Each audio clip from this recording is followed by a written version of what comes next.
What is going on, Mavs fans? Heartbroken as I am, we're here again with another one. We are at work, but we were still watching the game. Came outside real quick, gonna sit by the lake, do this video for you. Got the laptop with me. Of course, we were locked into the game. What a almost comeback by the Mavs. It's one of the things we're gonna get into today here on Mavs Latest, is of course talking about the game that just finished up. We're also going to be talking about potential next step for the Mavs and what hopefully we're going to be seeing, and also a quick injury update. Okay guys, so we're going to start off, and let me just say, man, what a almost comeback. As heartbreaking as that was, it was great to see the fight from the Mavs. This, of course, was a back-to-back, so I'm sure most of our players were tired. We're going up against the defending champion, OKC Thunder. So a lot on our plate. We tried to handle business. You could tell there in the third, unfortunately, we ran out of gas. That's one of the things that I kind of want to go over. We did not start D'Angelo Russell. Instead, we chose to go ahead and bring Max Christie in. Of course, just moving Anthony Davis to the 5, so that was our starting lineup. Max Christie, of course, coming in at the shooting guard position. PJ moving from small forward to power forward because Derek Lively out. Unfortunately, Gafford out. So that was the lineup that we went with. D'Angelo does come off the bench, though. He plays 30 minutes. Najee Marshall off the bench 23 minutes. And Jaden Hardy 21 big minutes. Caleb Martin only 5 minutes.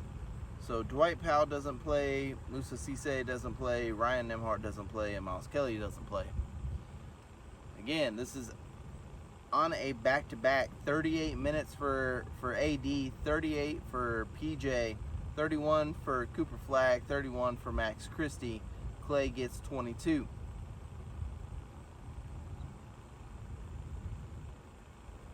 I understand that we had a little bit of garbage time last night, and I understand that this was a big game. We were going up against the Thunder.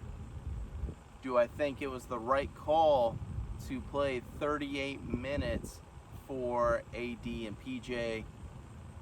Obviously, they had enough left in the tank for us to try and make the comeback. Pulled it to within 1 point. Then, unfortunately, Thunder make the 2. D'Angelo misses the 3. Then we miss the layup. Have to foul. Miss again. Have to foul. And then we end up losing 101-94. I think we did a great job in the first and second half. We kept it close. I don't really know how much of that was our defense versus them just missing shots. They missed a lot and we missed a lot. We shot 37% from the field, only 30%, 30.8 from three-point range. We hit 12 three-pointers all night, taking 39 of them. On the flip side, the Thunder, though, again, they helped us out big time. They only shot 20% from 3. 6 three-pointers hit, and they took 30. The other big point to this was the fact that SGA took 2 free throw shots. That's huge. I think that's one of the only reasons this thing is as close as it is. I don't think there will be a single other game in the season that only sees SGA take 2 free throws. I think maybe this was just the league helping us out because everybody and their mom is making memes about it, how SGA is the free throw merchant of the NBA. So maybe the refs just kind of let some stuff slide. Normally, if you watch the Thunder, Lou Dort is a extremely physical player who normally gets away with some chippiness. So refs kind of honestly favoring us tonight. We did take they took 13 free throws. We took 22. We hit 73% of our free throws. They, of course, hit 85% of their free throws. Even though SGA is only making 2, the ones that they did take, they made sure to capitalize on. And that's something that we're still struggling with. And again, it just seems like really, especially in that third quarter, that's when we let them kind of get away from us. Oklahoma puts up 39 in the third. We only put up 27. And that lack of depth from the bench, and the one thing that we've been saying since preseason, honestly since this roster was formed, is where's the shooting going to come from? And we really, really felt it tonight. We should have won this game. If we're calling balls, and strikes.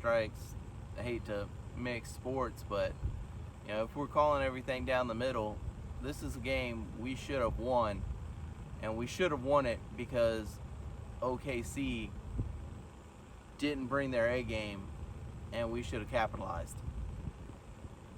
Another double-double for AD. He does have 11 rebounds, 3 assists, 1 block, only 1 turnover, and that was another big, huge thing for us. Only 8 turnovers as a team, and that is something that we have struggled with since the get-go. And again, not having a true point guard, not having a true ball handler really, really hurt us. This time, though, again, D'Angelo Russell plays 30 minutes for us, and in that 30 minutes, he commits only 2 turnovers. So I believe having that ball handler out there, that's why I don't understand why we're not starting D'Angelo. We just play better. This offense looks better with D'Lo out there handling the ball. And this is no slight on Cooper Flagg. He is a great player, and he will continue to be great. He will have a greater career than D'Angelo. I know D'Angelo probably doesn't want to hear that, but he will have a better career than him, just not at the point guard position. He is a small forward, and even if you wanted to go small and say, hey, we're just going to have him play the power forward, okay, I'm cool with that.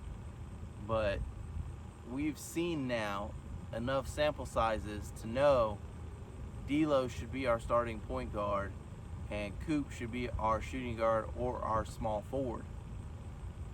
Again, that's my opinion. Let me know what you think in the comments, but that is my wholehearted opinion. I've been saying that since the jump, and I will continue to say that. I don't think Cooper Flagg should be our point guard. It's eyesore, though. We have off tomorrow. We have off Tuesday. But then Wednesday, we're right back at it. Indiana Pacers actually coming to town. This is the last home game of this opening series. We had a 5-game home stand to start the season, which is incredible. Just unfortunately, we weren't able to capitalize it. 1-3 right now. Hopefully, we'll be able to beat the Pacers and come out at least 2 of 3. But right now, 1 of 3, 4th in the Southwest Division is the Mavs. But still a long ways to go. Over 70 games still to go, so it's still go Mavs. Again, we let this one slip away. Game we should have won because the Thunder, honestly, they weren't there with it. Daniel Gafford still out. He was questionable but got moved to out. And again, this is one that this training staff said was only going to be 3 weeks. And I'm starting to see a trend here where every time a serious injury happens, this training staff says, oh, it's going to be 3 weeks. And then 6 weeks later, we're like, hey, what's going on? oh, it's going to be a month. 2 months later, they keep continuously saying that a player will be back before they're actually due back. So that's something else for us to kind of watch for as the major injuries come, is will our Mavs actually be out there once they come back? And again, hey, we heard the Fire Nico chants. It's another thing that we can hold Nico's feet to the fire on. He allowed our training staff, that has worked with Dirk and Mark Cuban's people and stuff like that, he let them go. They went on to the New York Knicks, and they actually were awarded best training staff in the NBA last year. And hey, those were our guys. Those are who got shown the door, were given the boot by Nico, and he brings in his people, and here we go with injuries and not being truthful when players should come back. So that's something else for us to potentially kind of look at, is what's up with this training staff. Are they as good as Nico claims them to be, or is this something that we need to start holding his feet to the fire and hold him accountable on, and hold this training staff accountable on going forward as well? Because they won't get a free pass, at least if the media starts actually looking at this and saying, hey guys, y'all aren't coming out with accurate stuff, and we need to actually know what the hell's going on with our players. So Gafford out, Williams out, Lively out, Exum knee still out, and of course Kyrie out still. And that's kind of our update. It isn't really the update you were probably hoping for, but it is something that I wanted to bring to y'all's attention to say, hey, here's an update of, we need to be knowing what the hell's going on, and we need to start holding this training staff accountable, intern Nico accountable. But that's going to do it for this episode. Again, thank you guys. I'm not at home. We're going to sit out by the water and contemplate this one for a little bit before getting back to work. Got to make that money. But until next time, guys, peace.